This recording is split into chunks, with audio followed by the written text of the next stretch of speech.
Good. Let's transition to Paul now. And Rick, if you'll play that video, and then Paul, you can share your reflections and stories. Our research and Stan's research really started in completely different ways, almost in the opposite ends. And it's so interesting that now I think we can see, after many years, how they confluence together in terms of covering different aspects of how non-ordinary states of consciousness develop, how they unfold, what's behind the process. Well, I know that Susan wanted me to talk about my research and maybe touch on a little bit on the treatment issues with holotropic breathwork, but I hesitate a bit to get into that. I think it's too serious, and this is a very nice, lighter level. Had I known that, I would have probably prepared some family pictures, and because we had a lot of interesting experiences with also in the early years. And then I came to the States to spend 3 months with you, Stan, with the idea that I then go back and the Iron Curtain will lock again, and that we may not see each other again. And it's just 53 years later, I'm still here. So it's interesting. We had so many interesting things. I mean, just what things quickly come to mind is when we did the Sierra Nevada horseback riding, or the meetings after Mom's funeral, so meaningful, and your wedding to Bridget and the celebration afterwards. So many memories. I could have brought some pictures, but I can very briefly summarize the research. Oh, we of course had a number of very interesting experiences in the research institute. That was such an interesting synchronicity that we ended up there together, because we were both unacceptable for academic life. I won some competitions and was always kicked out because of political reasons. And then they opened up this research institute, and there was such an awful accommodation shortage under the communists that would qualify you if you had an accommodation and you had parents living in Prague. So that's how we ended up in the same institute. And my desire was to become a child psychiatrist, but they set up the unit, lasted only about 2 months, and the director, I think, voted for a wrong new director of the institute, so he was kicked out and child psychiatry was closed. And so that's how I ended up actually in psychopharmacology, and certainly on a conceptually completely different end than Stan being in the psychotherapeutic department. But these were very interesting 4 years, because there were, in the institute, there was a number of people who were politically undesirable, but very good experts in their own field. One memory I have very vivid was there was, and you probably don't know this, I don't think it's generally known, there was Kurt Freund, who was a Jew, survived the war. His wife, who was a Christian, managed to hide him for the whole war, different places, and he survived. Good Freud, yeah. Yeah. Good Freud, yeah. Yeah, good Freund. Yeah, Kurt Freund. Okay. Yeah. Not Freud, yeah. point. And what you don't know, and what's generally don't know, it's not known, is that he is actually responsible for this freeing of homosexuals. Homosexuality at that time was heavily punishable. You could get 10 to 20 years in prison for homosexual act. And he was very interested in sexual motivation of sexual behavior. And so he developed this phalloplasmography where you attach a condom-like. With the great slides. Sorry? With some great slides. Yes, yes. And so he showed very clearly, initially with men, and then later with women, that the sexual appetite is completely biologically determined to the greatest detail. And so we had, it feels funny now as we're going to be celebrating Stan's 90th birthday, because at that time we were celebrating Kurt Freund's 50th birthday, and it seemed like he's an old, venerable gentleman. And so there were big preparations for celebration. And interesting secretary also. Yeah. Well, you could tell that, but yeah, he had a male secretary, and they could not figure out these unusual results they had with some men. Anyway, that's a different story when they measured them. But this was an interesting one. We had this birthday celebration, and trying to figure out some kind of present gift for Kurt.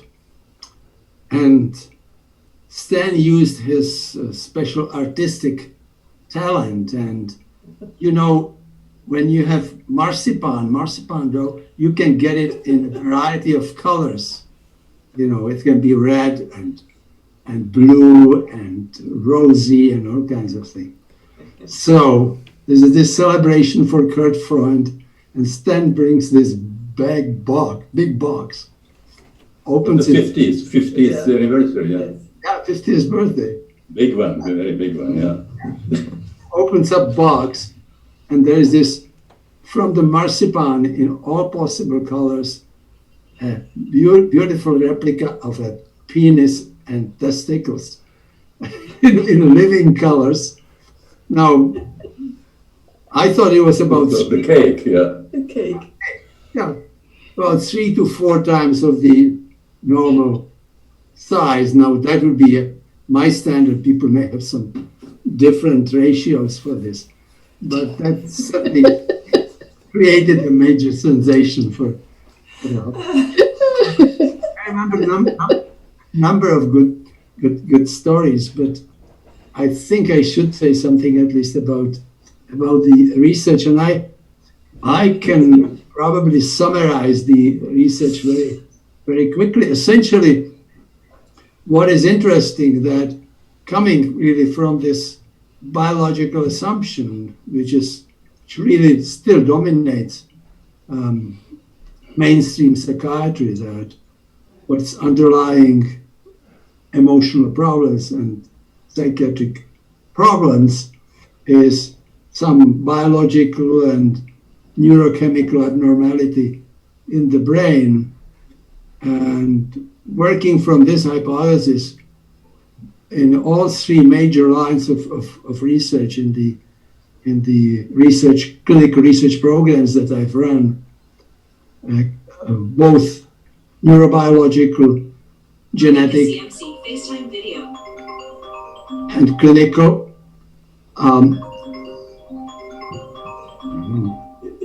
It's calling. That must be the iPad.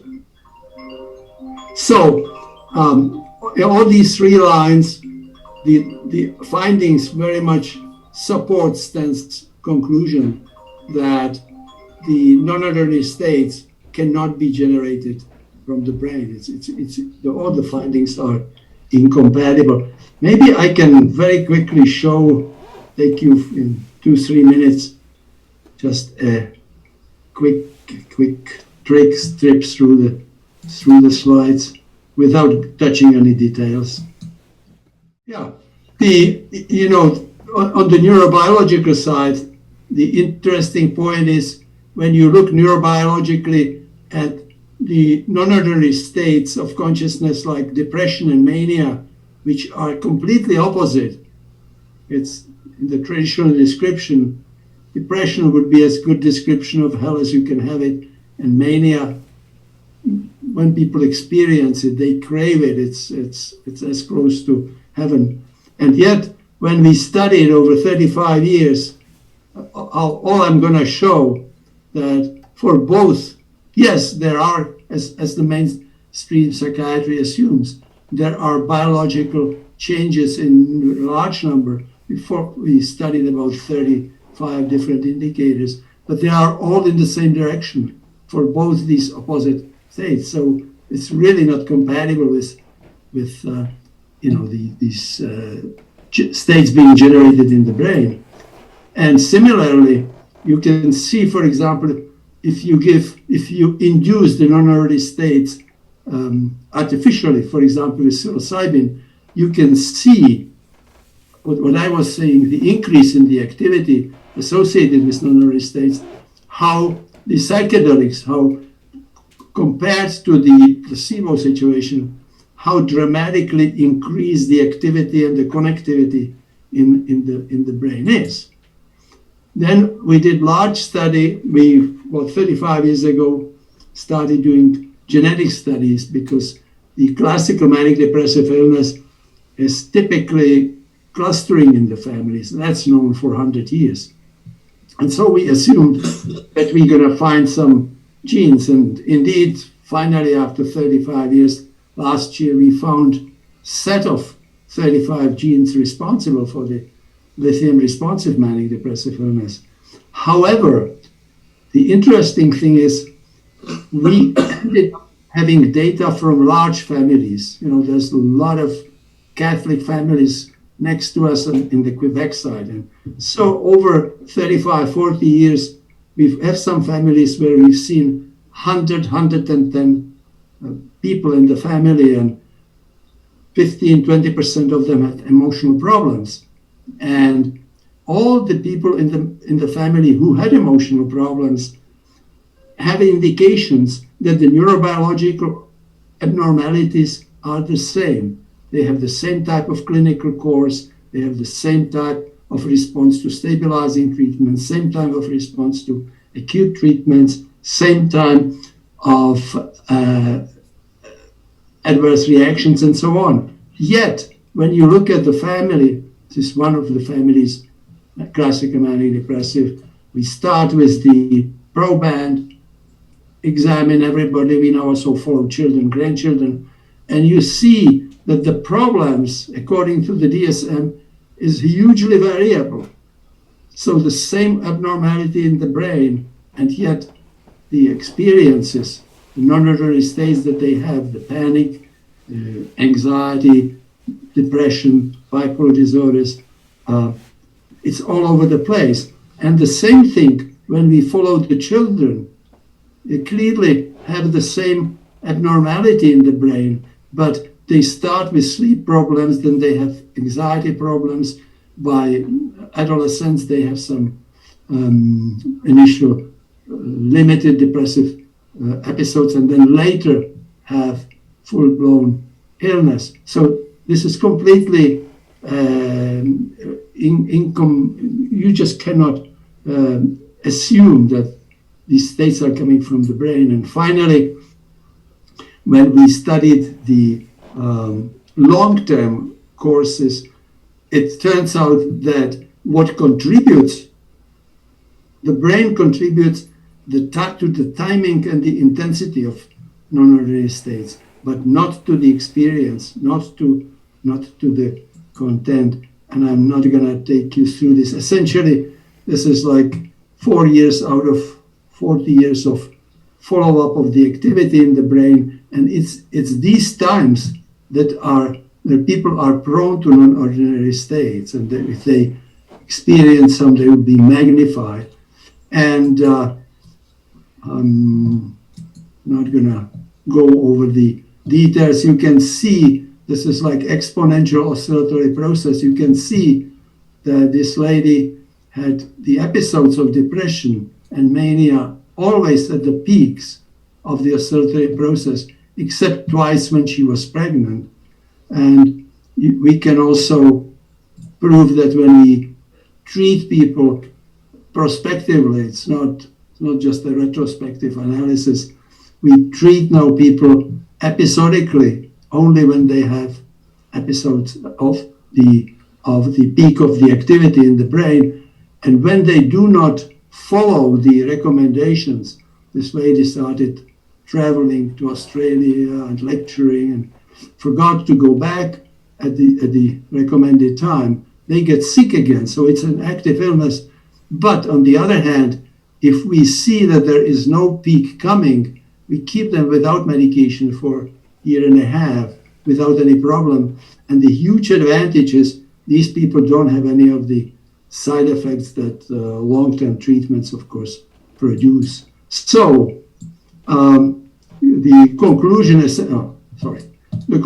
essentially is that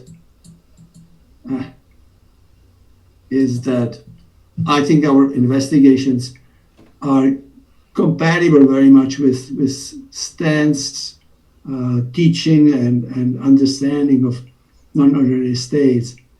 They are not local. They are somehow emerging from some other activity, not from the brain. This would be just the model.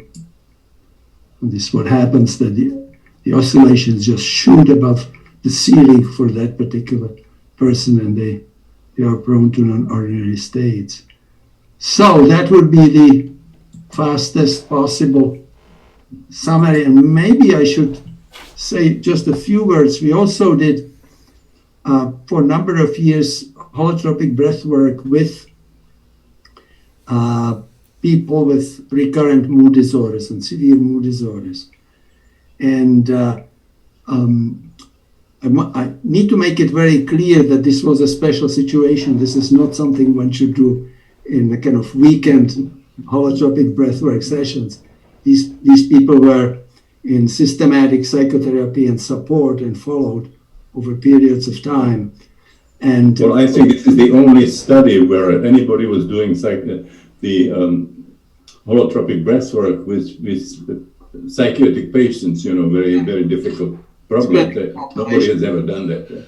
But I had a trained team in holotropic breathwork. The people were ready to, if something opened and needed to be closed, we had a team that was ready to be with the person for up to 3 days in a private home. We had access to psychiatric bed, which we never needed for about 12, 13 years. And what was interesting, that the results is these people ranged from healing to just taking much deeper insight into the nature of their suffering.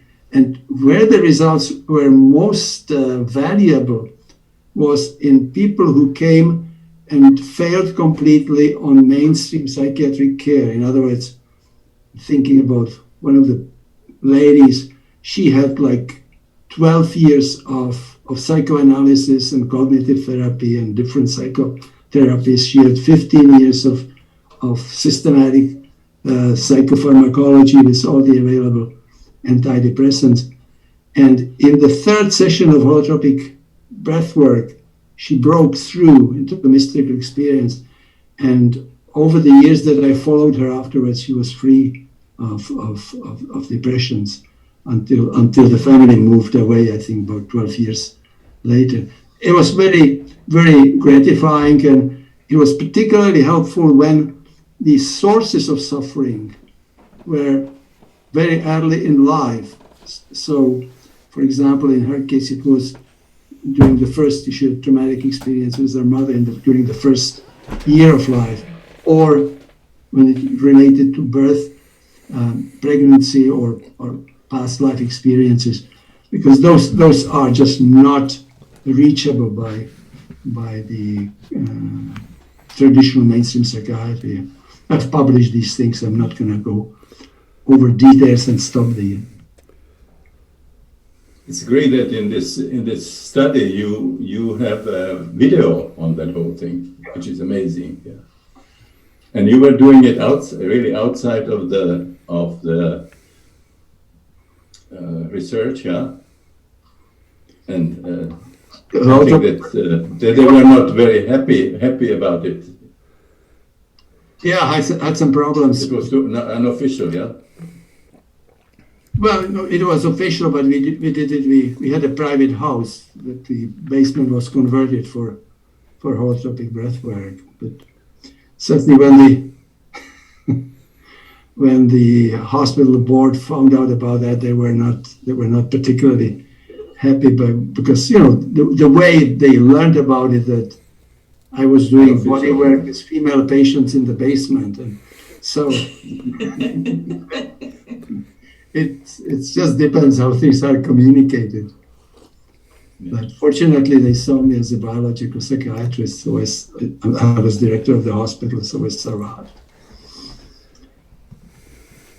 I think it's just, I will say the last thing.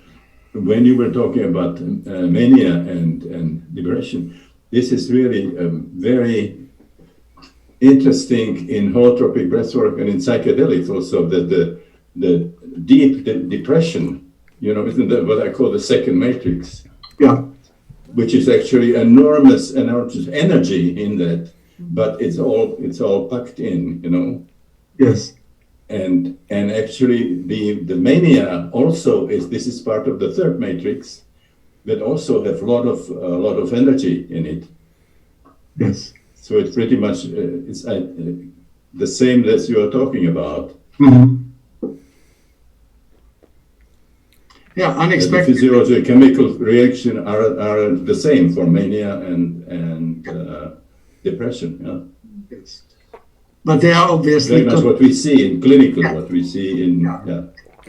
But the biological changes are obviously concomitants of the non-ordinary state.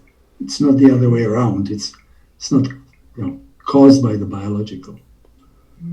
It's very exciting that you are starting from a very different side and then sort of getting together. Yeah. Thank you, Paul, very much for your presentation. It's an example that all roads lead to Rome. Exactly. So as we bring this session to a close, Jack, Maria, Paul, Brigitte, Stan, Susan, any closing comments or words that you want to share? Listening to you, Paul, and Stan, and also to Maria and Mountain, I feel like the world is catching up, that medicine is beginning to open partly through the new research in psychedelics, but it's not just that the inclusion of meditation and shamanism and the openness to the fact that consciousness is what needs to be changed, and not just a kind of, biological drug response or the much more limited vision of who we are as human beings, and that somehow this beautiful work from you, Stan, and all the things that you've opened up for us, the world is catching up, and we really need it. So hallelujah and thank you. The next 2 years are going to be very interesting, I think, the way it's shaping up. Well, Paul, one thing I would like to say that maybe I haven't said it enough, that you are just a wonderful, wonderful brother. Mm-hmm. Well, I'm talking all around in some other families how they deal with their siblings and so on. You are just an ideal one. Well, we've been very lucky, I think. Yes. Very, very special. Yeah. Well, I can't thank everybody enough for joining us today. This has been so wonderful. Paul, I have to say, when you're describing bringing breath work to people that are under psychiatric treatment, it reminds me of spiritual emergence. The idea that you're really willing to go deep into pain that has really derailed someone's life. And by staying in that process long enough, as Jack was saying earlier, as long as it takes, then these folks are able to access this deepest pain and move through it. I think that's incredibly encouraging. Yes. Maria, any? And also Susan and Jim, you know, you are just amazing for doing all this, creating it from these amazing reunions, you know. Thank you so much. Yeah, thank you for bringing us all together. It's wonderful. We're waiting for your 100th, Stan. We've got 10 more years to go, and then we'll have a bigger celebration. We are working on it. Yeah, what a celebration that will be.